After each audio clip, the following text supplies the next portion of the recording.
Salut à tous, c'est Florico, j'espère que vous allez bien, c'est pour une toute nouvelle vidéo. On est sur un nouveau fangame du nom de Five Nights at Freddy's. C'est un fangame qui avait été très grandement popularisé à sa sortie. Et je crois que c'est l'un des premiers fangames vraiment qui a vraiment remarqué l'idée du fangame. Il y a énormément de monde qui savent c'est quoi, et j'en fais partie. Et aujourd'hui, on est là pour faire une vidéo dessus. Je sais qu'il y a Fnac, parce que j'appellerai comme ça désormais, Fnac. Je sais qu'il y a Fnac en plus dur, mais je le ferai peut-être pas. Genre, je vous confirme pas que je veux le faire. Mais pour le coup, si vous voulez, je pourrais peut-être le faire, parce que je vais être honnête avec vous que pour le 1, il est particulièrement facile. Mais genre, c'est ça. Donc si vous voulez que je fasse Fnac mais en plus dur, j'essaierai de voir si je le ferai et tout. Mais ouais, à part ça, sinon, pour ceux qui savent pas ce que c'est Fnac, le 1 c'est le même concept que FNAF 1, sauf que t'as une porte devant toi à la place. Et c'est plus une fenêtre là, mais bon. Donc les animatroniques c'est Cindy, Candy. Derrière ça il y a Chester. Il y a un pingouin qui s'appelle Pingouin, I guess. Il y a Blank qui est ici. Et il y en aura deux autres qu'on verra plus tard. Donc pour l'instant, c'est après ça que t'as à faire. Il y a toujours le bail de porte. Sauf que la différence avec ce fangame, genre la différence avec Fnac et FNAF, c'est que avec ces portes, vous voyez il y a 4 boutons. Plus tu laisses ta porte fermée, plus elle consomme plus. Fac, genre au début elle consomme quasi rien, et plus tu laisses, plus ça fait consommer l'électricité. Donc c'est assez intéressant comme concept. Donc ça, et c'est la même chose pour la porte devant et la gauche. Donc ouais, je crois que j'ai tout expliqué, et c'est ça hein. Et tant qu'à être que j'ai une petite pause en ce moment, je voulais remercier le gars qui m'a demandé de jouer à Fnac. Je mettrai son commentaire à l'écran en ce moment là. Et je te remercie pour le commentaire, voilà pourquoi je fais cette vidéo aujourd'hui. Les 3ème, pour l'instant je me suis fait attaquer par personne, c'est particulièrement facile comme je vous le disais. Et il y a une autre particularité pourquoi ce jeu est vraiment détesté, c'est vraiment pour vraiment la raison pourquoi il est autant facile. Le fait qu'il soit facile, c'est ça le problème dans le jeu là, vraiment. Genre, le fait que ça pourquoi il est autant détesté, vraiment, c'est vraiment à cause du fait qu'il est trop facile comme jeu. Et voilà pourquoi. Parce qu'on voit littéralement les animatroniques arriver, et t'attends 2 secondes, et ils sont plus lents. Donc je comprends en vrai de vrai pourquoi le monde aime pas vraiment Fnac, à cause qu'il est trop facile. Mais bon, pour moi je trouve que c'est une bonne franchise.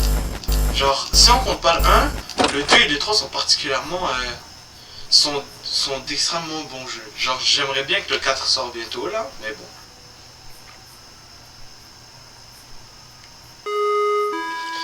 On vient de finir la première nuit, on s'est fait attaquer une seule fois, dommage. Ouais. Un truc intéressant qu'il y a sur Fnac 1, c'est que c'est la première fois qu'on voit des cutscenes. Genre des cutscenes c'est genre des coupures de scène. Genre tu vois vraiment des scènes arriver. Genre là on voit Puppet. Et genre vous pouvez vraiment vous déplacer tout. Et genre, je trouve que c'est une bonne idée, surtout que c'est un jeu qui est sorti en 2015. Enfin, vraiment, ça date que le jeu est sorti. Donc, moi, je trouve que c'est vraiment une très bonne idée. Mais bon, on va directement sauter sur la nuit 2. Hein.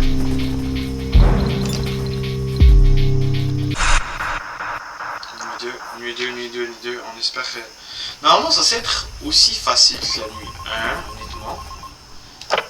Mais bon, peut-être un petit peu plus agressif, honnêtement, ce serait pas mal. Mais ouais. Et je voulais aussi, entre parenthèses, je voulais vraiment énormément vous remercier.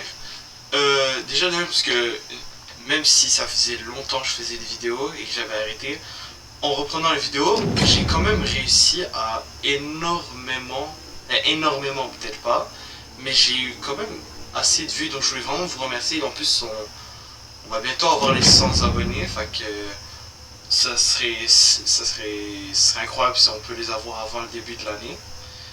Et ça, ben, je vous remercie énormément pour tout ça. Hein.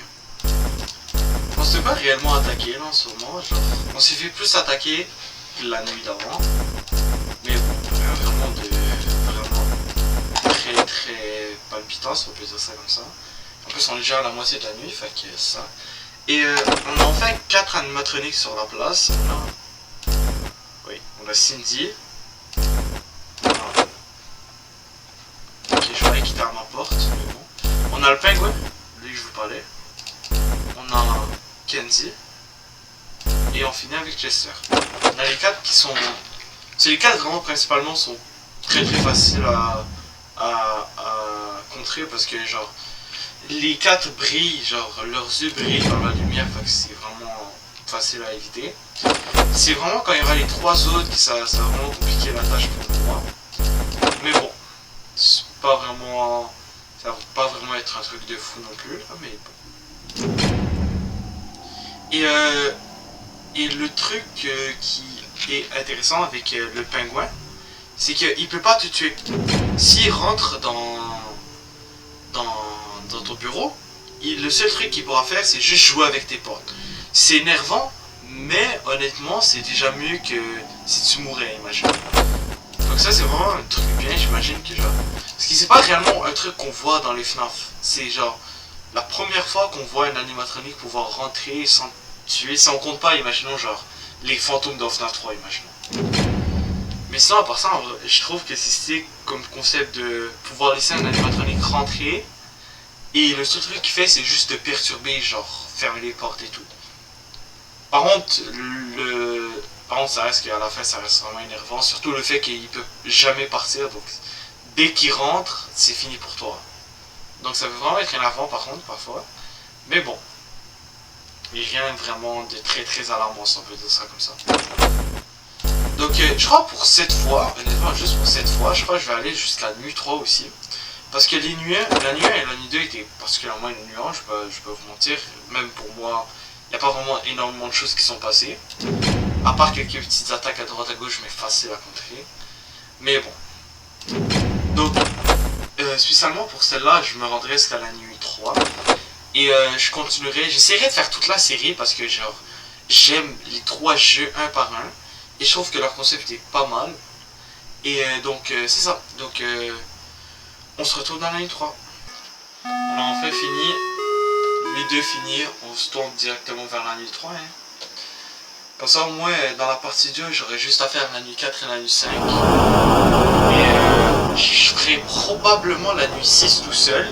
Et la Custom Night, genre le 7-20 en dehors, genre comme une autre vidéo. Donc, je peux savoir pourquoi je peux pas voir.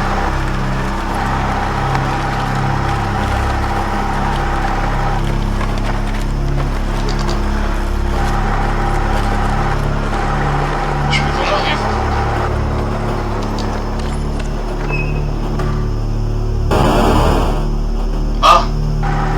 Ah ouais, c'est intéressant, hein. Bah, on a des corps. C'est particulièrement spécial, mais bon. En tout cas, pour nous, on va directement sur la nuit 3. Parce que on va directement vers la nuit 3. Je crois que cette nuit, c'est là qu'on va parler de Blank. Blank, il a le même concept que Foxy. Donc, faut qu'on le regarde. On regarde, je sais pas vraiment si ça change vraiment quelque chose, mais en tout cas, il faut vraiment qu'on le regarde souvent parce qu'il va changer de face constamment. Et à un moment, il sera plus là. Ça veut dire qu'il sera en train de courir, il passera de cam 11 à cam 12, à cam 1, à cam 2, à cam 5, et c'est lui qui va venir devant. Et il va casser ma vitre, et si j'ai le malheur d'oublier de fermer la trappe, genre la fenêtre, bah c'est fin de game. Donc je trouve que le concept est assez innovant parce que ouais, au moins ça rajoute un petit peu plus de difficulté sur les 4 derniers animatroniques qu'il y avait. Mais bon. Donc, c'est ça. Donc, sinon, à part ça, je crois pas qu'il y a vraiment quelque chose de nouveau à part que les animatroniques, eux, de base, vont bouger un peu plus régulièrement que les autres fois. Mais voilà, comme je le disais. Mais après, ça reste que genre, c'est pas vraiment compliqué. T'as juste à regarder un petit peu les portes et c'est fini. C'est en ce moment que ça commence à... que genre les 4 premiers animatroniques peuvent commencer à vraiment être compliqués en raison de... qu'ils viennent fréquemment. Donc je pourrais vite oublier de regarder les portes. Parce que là je suis vraiment en train de me concentrer réellement sur le plan, sur Blanks, pour voir s'il bouge ou pas. Parce que honnêtement à des moments il peut vraiment partir rapidement. J'ai vu des vidéos sur plusieurs mondes qui ont oublié de le regarder et que ça finit comme ça. Donc ouais. Après j'ai pas vraiment envie de tout mettre mon attention sur lui en oubliant les autres non plus. Après c'est compliqué de trouver un juste équilibre là, mais sinon c'est pas censé être autant dur. Surtout que le fait que genre la batterie descend vraiment... Ah bah quand je parlais de lui, je crois que ça c'est sa deuxième phase. Je sais plus si c'est la deuxième ou pas. Parce que le seul truc qui est vraiment important, honnêtement, c'est vraiment quand il parle.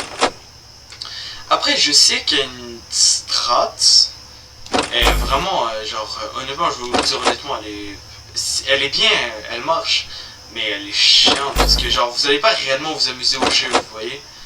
La strat, c'est la strat de... C'est juste comme je vous avais parlé, c'est que les portes, ils commencent à consommer dès que vous voyez la petite barre verte.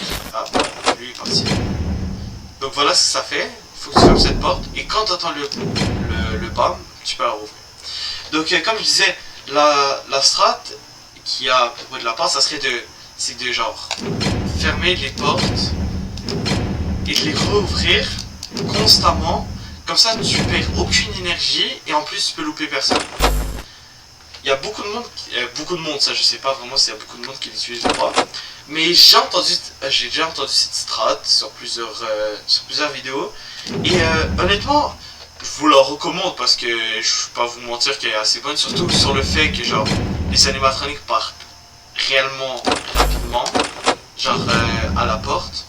Mais ça reste que genre si vous voulez vraiment vous amuser sur un fan game, je vous jure jouez vraiment au jeu. Sinon vous n'allez pas vraiment apprécier le jeu, vous voyez. Parce que imaginons si réellement vous réussissez à finir le jeu comme ça, vous n'aurez pas réellement fini le jeu. Mais bon. Après là, ça de mon côté c'est mon avis à moi. Après chacun ses actions, hein, vous faites ce que vous voulez, vous me direz. Mais bon, moi de mon côté, je ferai le jeu legit, je ferai le jeu à la totale, correctement, mais bon. Et sinon, à part ça, il n'y a pas vraiment grand chose à dire, hein, honnêtement. Le jeu est...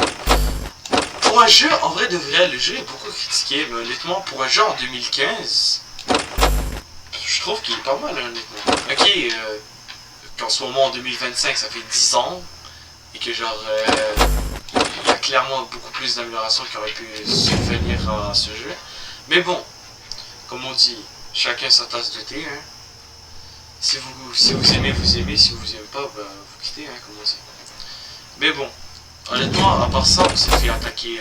Ah, voilà, c'est ça, sa première phase. Et ça, donc, honnêtement, sinon, pour ça... je trouve que l'histoire derrière, honnêtement, est particulièrement intéressante. Et ça, honnêtement, pour un gars qui aime énormément le lore FNAF, je vais pas vous mentir, j'ai un grand coup de cœur sur le lore FNAF. J'ai regardé des vidéos entières dessus. Et comment dire que genre, si honnêtement vous aimez vraiment les histoires derrière les jeux, je vous jure que FNAF c'est vraiment un jeu rempli de secrets, de mystères. Et je crois qu'il y a peu de monde qui pourrait dire que Five Nights at Freddy's n'est pas genre le jeu avec la plus grosse histoire derrière. Genre après genre 10 ans, on sait toujours, il y a encore des choses qui manquent et tout. Donc honnêtement, je dis que ça c'est vraiment la beauté de FNAF honnêtement. Je sais pas pourquoi je parle de ça en ce moment alors que je suis censé jouer à Five Nights at Freddy's, mais bon. Je vais juste mettre ça genre au point que genre... on a fini Honnêtement, c'est passé rapidement, donc honnêtement, c'est bien. Mais bon, je vais pas passer. Là, je fais une vidéo gaming, je fais pas vraiment une vidéo lore. Même si j'aimerais bien, mais t'as. Vous voyez. Donc, mais bon, petite cutscene pour finir cette petite vidéo.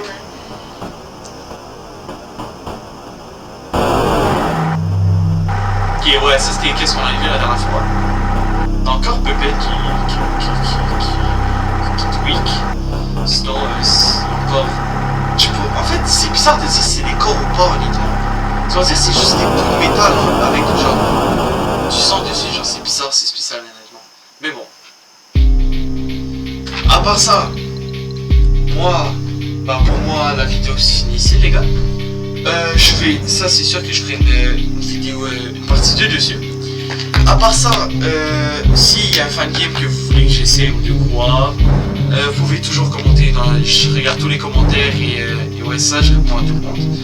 À part ça, n'oubliez pas, abonnez-vous, likez, on est bientôt 100 abonnés, ça ferait extrêmement plaisir. C'était Florigo, ciao.